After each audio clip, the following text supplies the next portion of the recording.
5 ଯୁକ୍ତ 3 ଯୁକ୍ତ 3 ଯୁକ୍ତ 4 ଢାଞ୍ଚାରେ ହେବ ପାଠପଢ଼ା।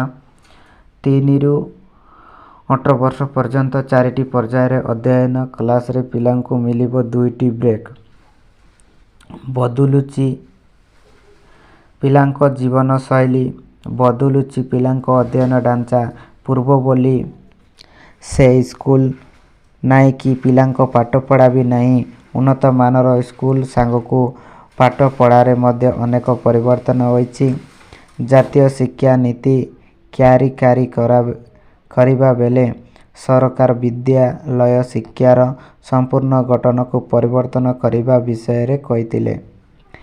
ଏଣିକି ଛାତ୍ରଛାତ୍ରୀଙ୍କୁ 4ଟି ପର୍ଯ୍ୟାୟରେ ଅଧ୍ୟୟନ କରାଯିବ। ତାହା ହେଉଛି 5 ଯୁକ୍ତ 3 ଯୁକ୍ତ 3 ଯୁକ୍ତ 4। 3 ବର୍ଷରୁ 18 ବର୍ଷ ପର୍ଯ୍ୟନ୍ତ ଛାତ୍ରଛାତ୍ରୀମାନେ ଏହି ଢାଞ୍ଚାରେ ପାଠ ପଢ଼ିବେ।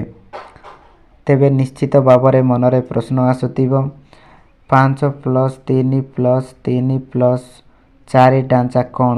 ଆସନ୍ତୁ ଜାଣିବା।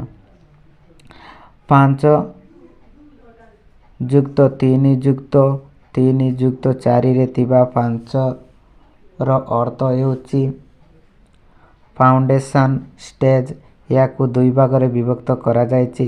ପ୍ରଥମ ଅଙ୍ଗନବାଡ଼ି କିମ୍ବା 3 ବର୍ଷର ପ୍ରି ସ୍କୁଲ ଏବଂ 2 ବର୍ଷର ପ୍ରାଥମିକ ବିଦ୍ୟାଳୟ।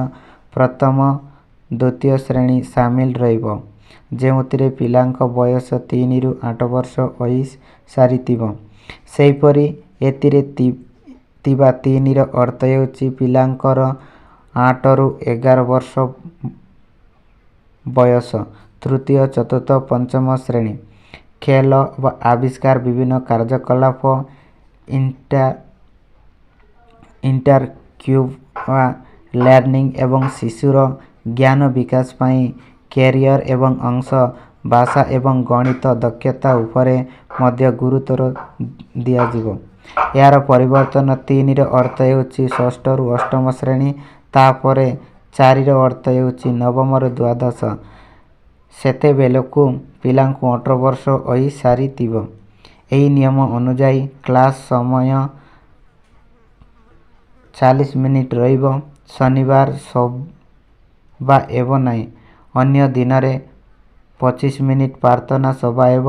ପ୍ରତ୍ୟେକ କ୍ଲାସ 40 ମିନିଟ୍ ପର୍ଯ୍ୟନ୍ତ ଚାଲିବ। ଗୋଟିଏ କ୍ଲାସ ପରେ ପରିବର୍ତ୍ତନ କ୍ଲାସ ପାଇଁ 5 ମିନିଟ୍ ସମୟ ଦିଆଯିବ। ଏହା ବ୍ୟତୀତ 15 ମିନିଟ୍ର ସ୍ନାକ୍ସ ବ୍ରେକ୍ ଏବଂ 45 ମିନିଟ୍ର ମଧ୍ୟାହ୍ନ ଭୋଜନ ବିରତି ପାଇଁ ସମୟ ଧାର୍ଯ୍ୟ କରାଯାଇଛି।